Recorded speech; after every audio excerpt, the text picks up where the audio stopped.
Ew, what stinks in here?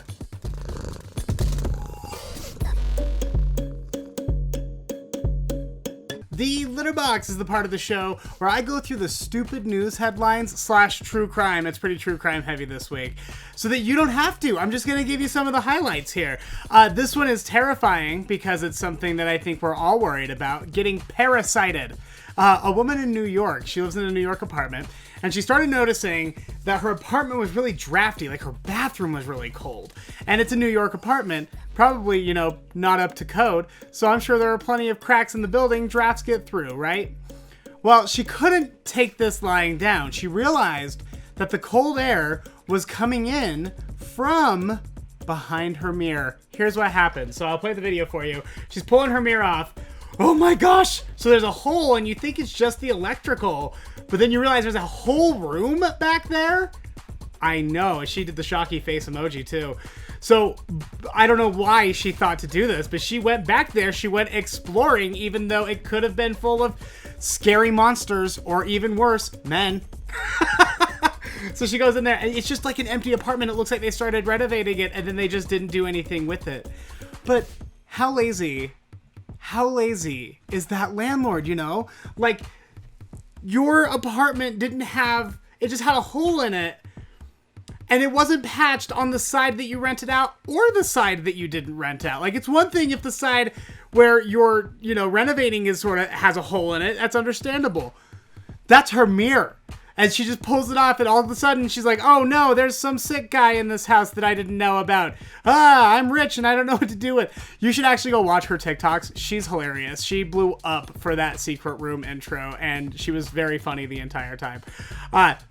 That's kind of the dream, isn't it? Secret treasure. Don't you wish that you could find a secret room in your house? That's something I fantasized about as a kid. I was like, oh, if I could just pull a book off my bookshelf and I just had like a little closet that was even more private than my room that's already private, that'd be nirvana. I've been trying to social distance since I was a child. All right, moving on.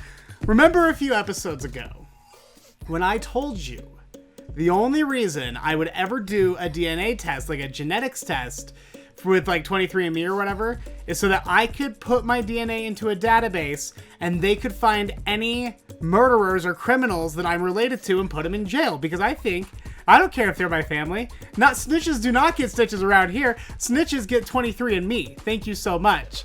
And it's because specifically I'd like to see if any of my relative con man murderer family can get tracked down after all these years in a cold case or something. Well, it happened again. Almost. It almost happened again. A woman in North Carolina says that she used 23andMe, she was adopted, and she wanted to find out more about her biological family. Totally get it. And she got her results back. She found out she had a third cousin that she could reach out to. This cousin was registered with 23andMe. The cousin is a geneticist, which I think in a lot of other places sounds like crazy impressive, right? Like, not a geneticist, a genealogist, which I think in a lot of places is really impressive, right? Because, a genealogist, wow, they must, they sit over with their candlelight and their large books and they write the family tales or whatever. Everyone in Utah does that. Everyone knows a genealogist in Utah. It's like our biggest export in Utah is genealogy. But she had this third cousin that happened to be a genealogist. She goes, well, I'll dig into your records a little more, see what I can find. She goes, yeah, let's do that. She found out that her dad has been on the FBI's most wanted list for 40 years. 40 years this man has been on the lam for, get this, bludgeoning his wife and their kids to death, and then burying them and skipping town. And they never found him.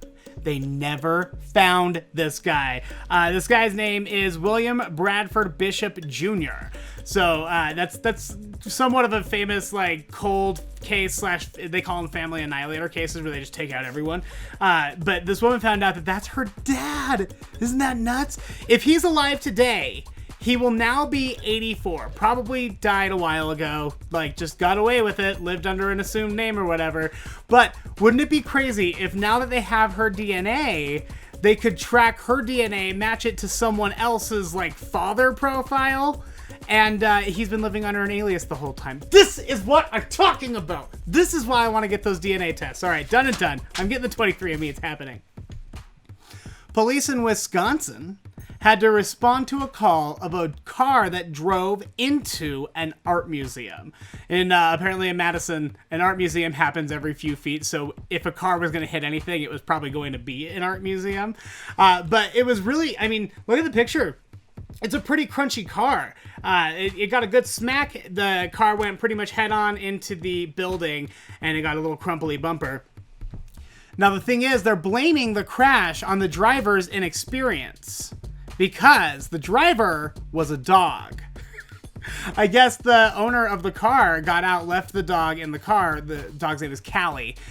Left Callie in the car to go into the bakery. Well, Callie was, doing her thing, running laps, barking, yelling at people. It's probably normal dog stuff. And she accidentally kicked the gear shift. And she rolled the car head on into the art museum across the street.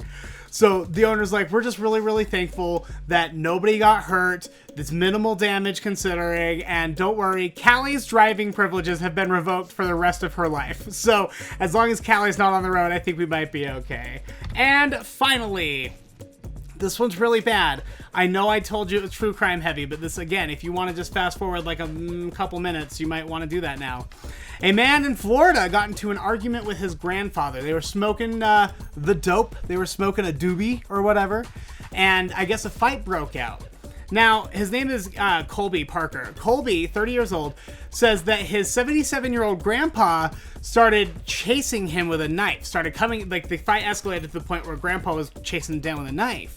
And he's like, I had to do anything I could, so I got the knife away from him, and I used it to defend myself, and unfortunately that resulted in the grandpa's death. Now, that's the story, as he tells it. But as the deputies continue talking with him, they're just sort of like casually out there, like, so tell me more about how your grandpa, died, what happened, what was it like? And he's just like mid-sentence, he goes, oh yeah, I need to give you these, and handed over 2 human ears. Gave 2 cut off human ears to a sheriff deputy. It was just like, oh yeah, duh. Like when you forget a pen is in your pocket and you take it home from work, you're just like, oh duh. Hey, I can't believe I forgot my grandpa's ears. They were his grandpa's ears. So I'm gonna go ahead and say that it was more of a rage killing than it was a self-defense killing. And I think you've got to have a lot of rage to cut off your grandpa's ears. That's a message, man. That's that guy saying, you never listened to me, grandpa, so you won't be needing these. Hug your kids, Ugh, I wish, I know it's dark and it's morbid, but what do? That's a disgusting story. Sometimes it helps a little bit to laugh. Okay, thank you so much.